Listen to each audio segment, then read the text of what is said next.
Good morning, students. Welcome to your geography class. I hope all of you are well. As you know, we are continuing the third chapter, drainage. Today, we will discuss some of the peninsular rivers. Already we discussed the features of the rivers and Himalayan rivers. Today, we will start with the most important peninsular river, that is Godavari river system.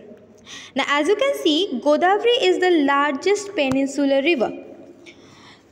As you know, in North India, Ganga river is the most important river. Same way, in South, Godavari is the most important and largest river. It rises from the slopes of Western Ghat in the Nasik district of Maharashtra.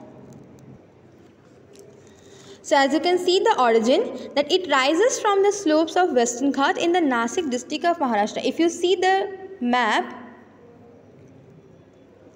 this is the place from where Godavari river originated, and this belongs to Western Ghat. Okay, this part in your previous chapter we have seen that this is the portion after the western coastal region, okay, known as Western Ghat. And this is, as we know, rivers required a mountain or a hilly region or an upland area to originate. So, Nasik district of Maharashtra is the origin of Godavari river.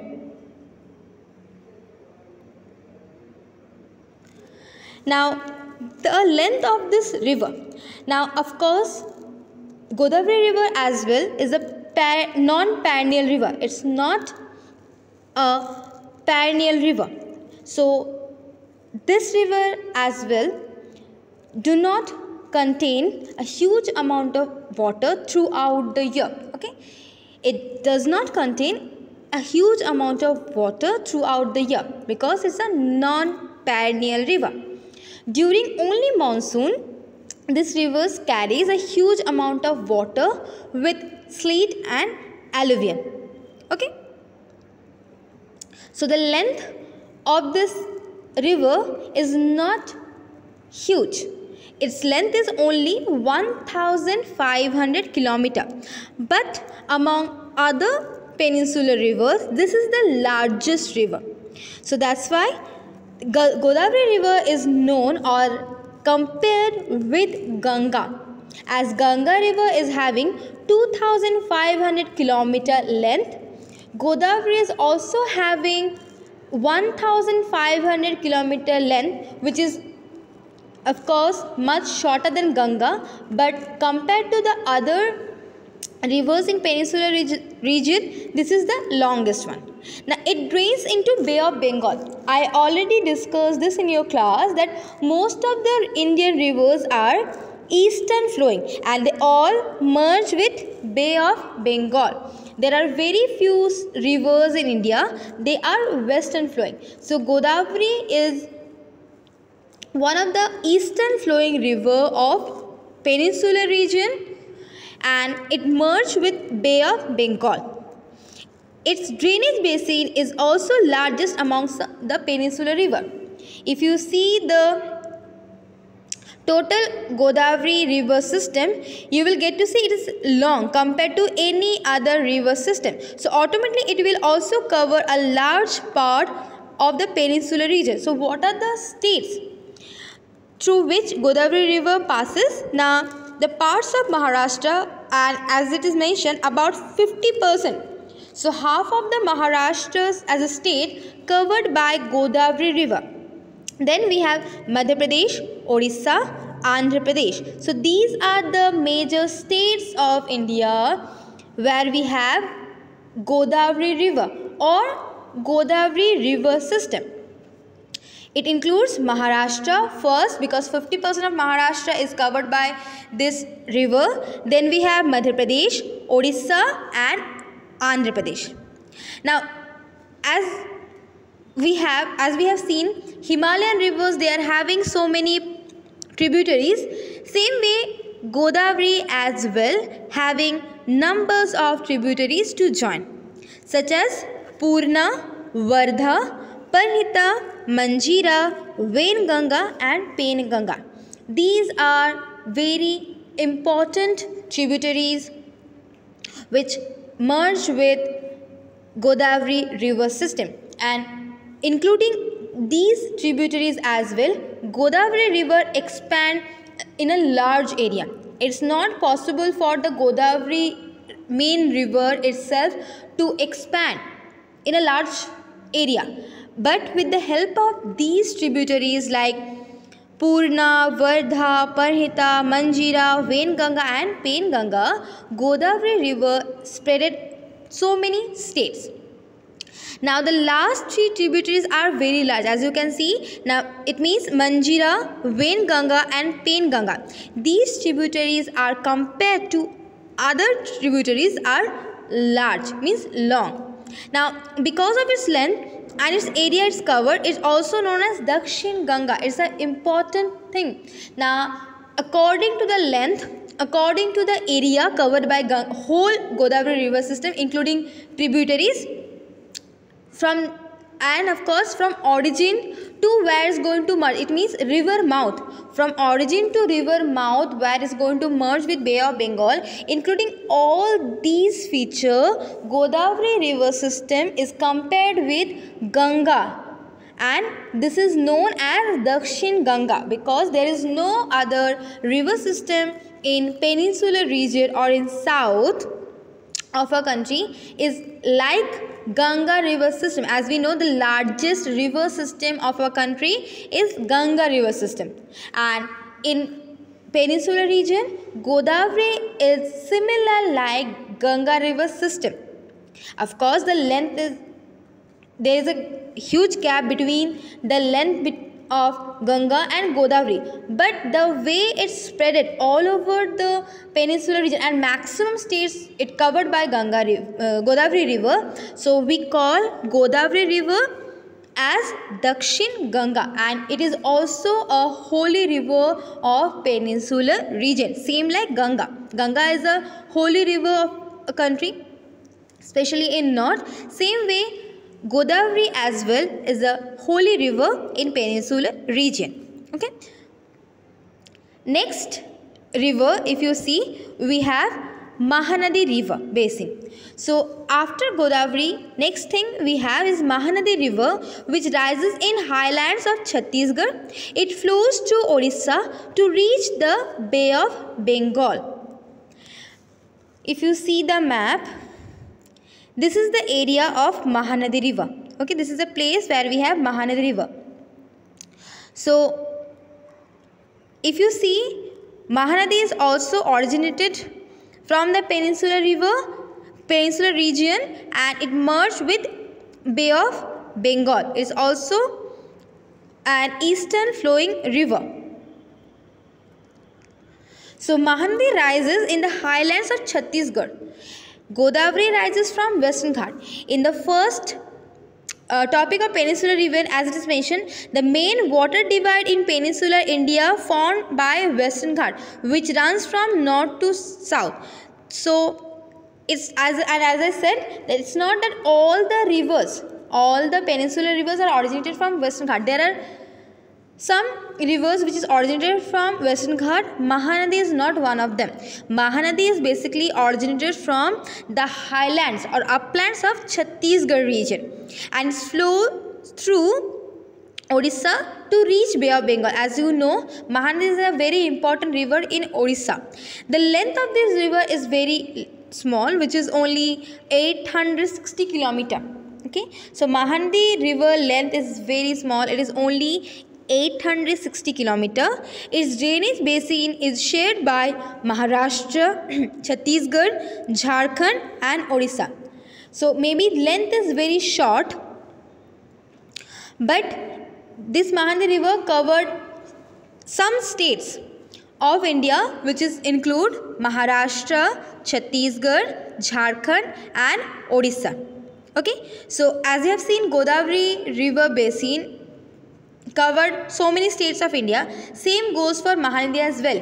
Maybe length is short, but it covered so it means this river system, including tributaries and all, provides water provides required water to some states, which is like Maharashtra, Chhattisgarh, Jharkhand and Odisha. As you know, these are basically the plateau region where all of us depend upon monsoon only, and these rivers like Godavari, Mahanadi, Krishna, these rivers are providing us water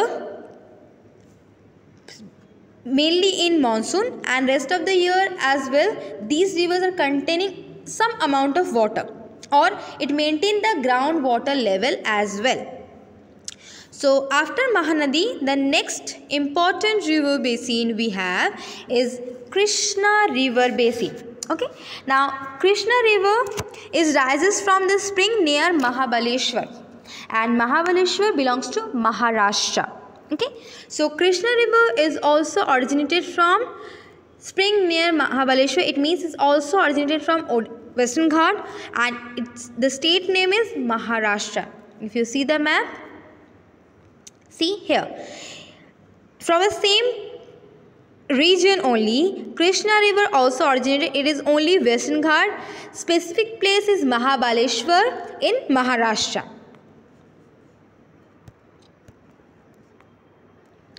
The Krishna flow about 1400 km.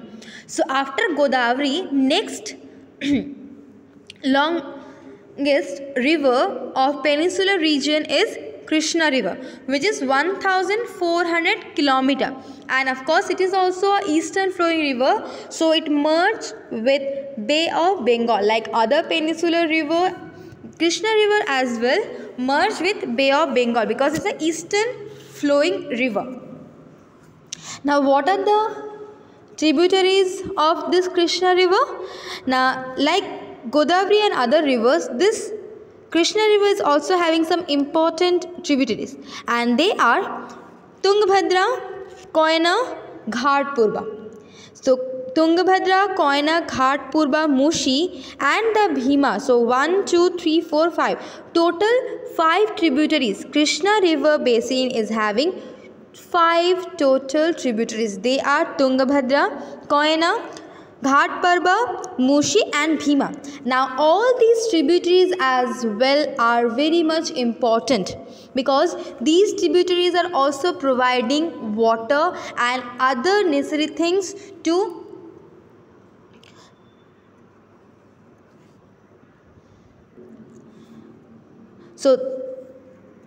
same like other tributaries of the rivers, these 5 tributaries are very much important Krishna, as they are providing water through where they are flowing, and of course they are expanding the whole Krishna river basin system as well. Now its drainage basin shared by Maharashtra, Karnataka and Andhra Pradesh. So if you see the map, basically Krishna river is flowing through Maharashtra, then Karnataka as well as Andhra Pradesh. So there is 3 states which is covered by the Krishna river, and they are Maharashtra, Karnataka and Andhra Pradesh.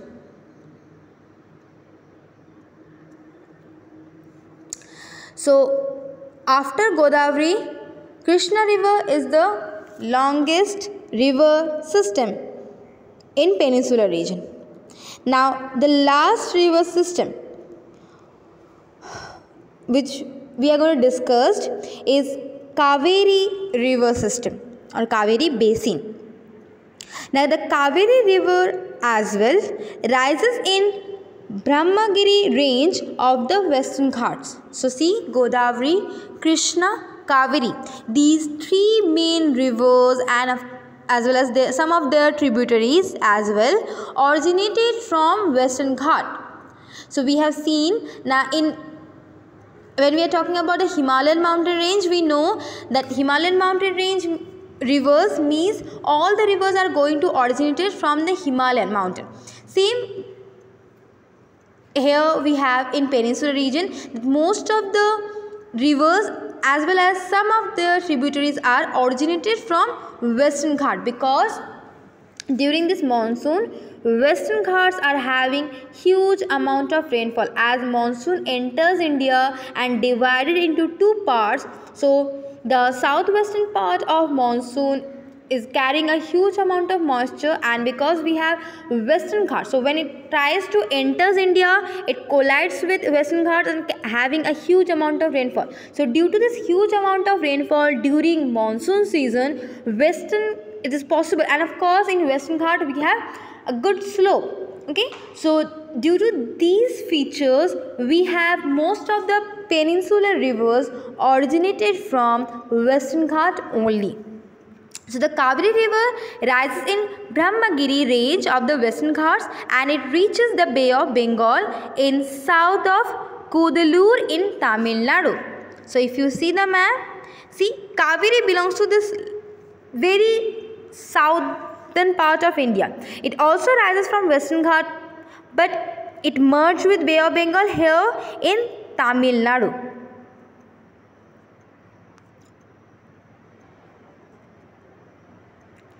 So Kaveri river rises in Brahmagiri range from Western Ghat and reaches up to Bay of Bengal through Kudalur in Tamil Nadu. Now the total length of the river is very short, which is only 760 km, which is comparatively very short.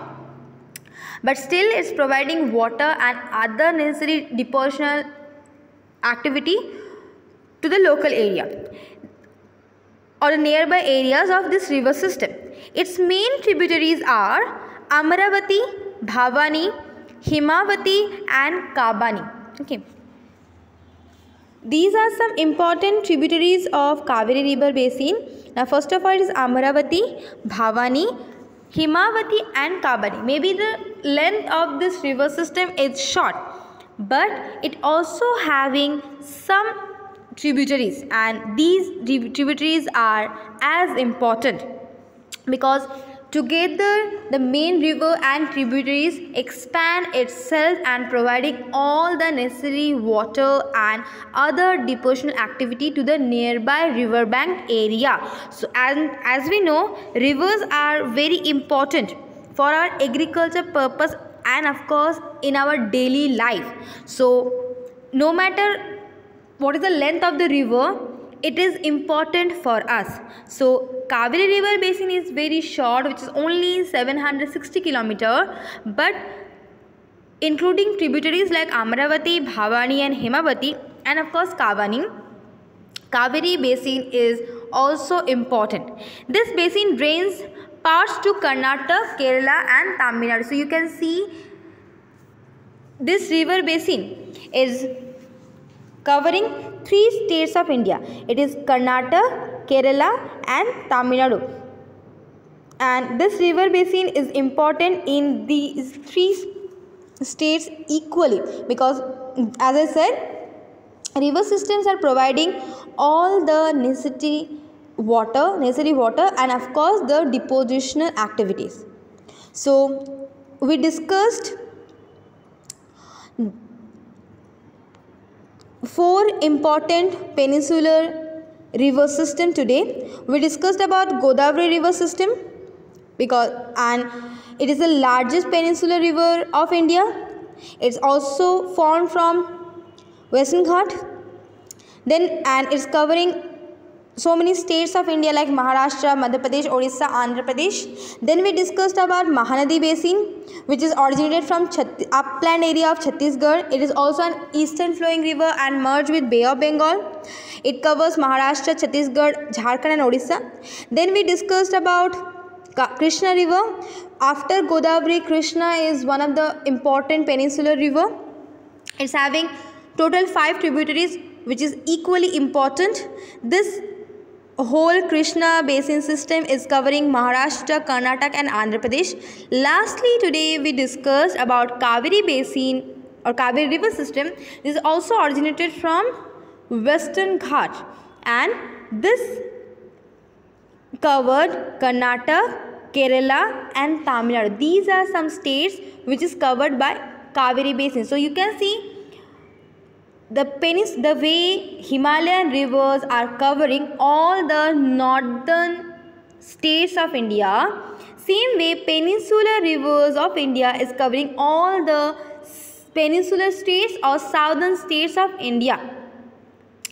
So not only climate wise, language wise, food we are having diversity, also river system wise we are having the diversity, and all the river systems are helping us to improve agriculture sector as well as industrial sector, because we know these river systems are providing water in our agriculture sector through irrigation system, as well as this water or this river system as well is providing water to different industrial sector. As we know, in industrial sector as well, for processing we require a huge amount of water. So all these river systems from north to south are very much important in different sectors. Not only we are using this water in our agriculture sector and industrial sector, we also use this water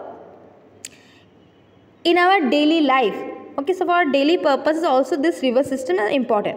Next, this do you know, if you see, now the river Kaveri makes the second biggest waterfall in India. It is known as Shiv Sundaram.